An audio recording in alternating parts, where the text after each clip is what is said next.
She closed the book, placed it on the table, and finally decided to walk through the door. The house was then barren. The garden became overgrown. In the end, the house is dilapidated and forgotten for the rest of the time. Susan Collins stared out of the window at her garden, quietly thinking of her first time coming here. She still got warm feelings from it. Peter Collins came from behind and placed a hand on her shoulder. His touch was morbidly cold. "Your garden looks more magnificent every day, dear," he stated. "It took me many years to master it here in this swampland," she replied lovingly, then frowned. "I picked up on it while you were gone off to the Navy." "I know," he replied grimly. She looked back out and examined the garden thoroughly. Some weeds were poking through the corn rows. She frowned again. She had just tended to it yesterday. Peter leaned over and spotted the weeds. He quickly said, "Don't worry about it today. Stay inside and read a book with me." "I wish I could, but we need something to eat this winter. We can't make it just on your hunting skills alone," she chuckled, looking at his leg he had lost after the war, frowning quickly to more of a solemn glance.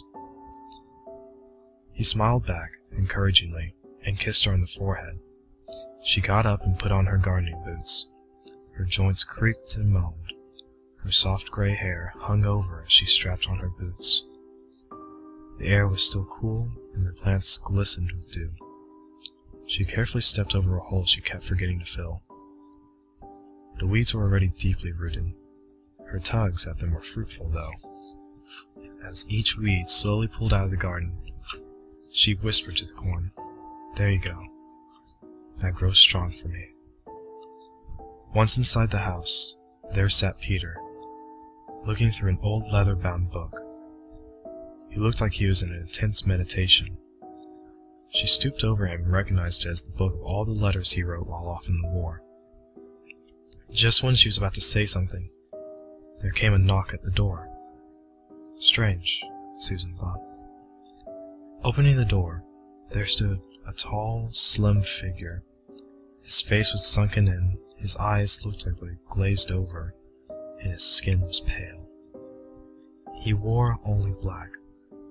He stooped over and said in a low, gravelly voice, "I am here on call. I was told someone needed an undertaker." A raven in the distance called. Susan stared intently at the man. No undertaker was called for here. Ain't no one dead here," she replied sternly. "Well, my mistake," he growled. "Let me know whenever you need my services.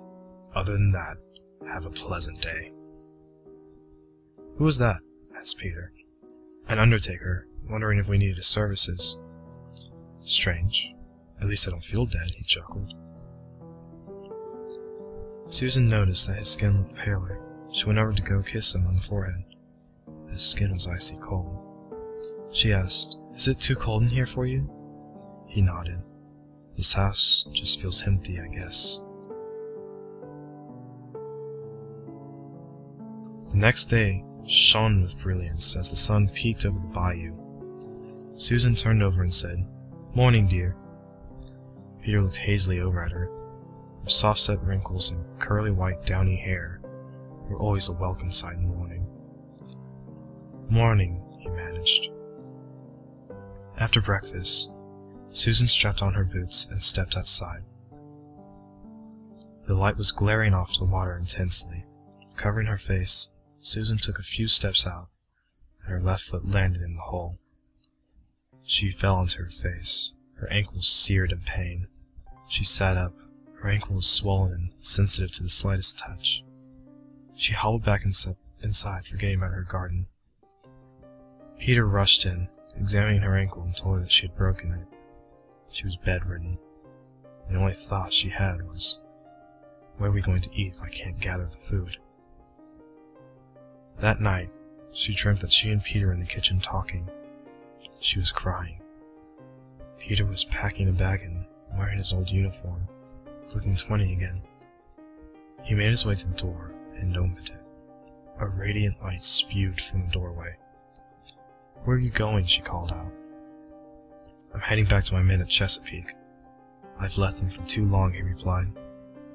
With that, he walked to the doorway and faded away.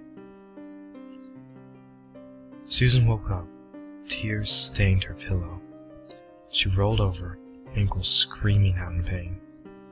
She was about to speak to her husband when she saw that no one was there. She stared bewildered. Despite the pain, she shuffled about the house, calling out for Peter. There was never a reply. After many days, she finally decided to do something. She looked through the bookshelf, and the only book called out to her was the old leather-bound book. She had never read it. The book was practically falling apart from disuse. Its pages were brittle, tattered, and musty in smell. She went to the kitchen and began to read all the forgotten memories. She started from the first letter, dated June 18th, 1812. A month after he was shipped off. It dabbled on about how much he missed her and his days in ship. The rest followed suit. After a few hours, she reached his last letter. It was dated November 6, 1814. In it he wrote about what he thought was a suicide mission, stating that if he made it back alive, he would write her one more letter and then take leave to return to her. The room became brilliantly lit. She looked over and saw light shining through the door. Next to it stood the undertaker. "How did you get in my house, and what are you doing here again?" she quietly asked. "I came on call. I was told someone needed an undertaker," he replied. He stooped down and offered out one hand. The door opened, and a radiant light filled the hallway. "Are you ready to join your husband? He's been waiting for 60 years. Unsure at first, Susan nodded. She closed the book, placed it on the table, and finally decided to walk through the door. The house was barren. The garden became overgrown.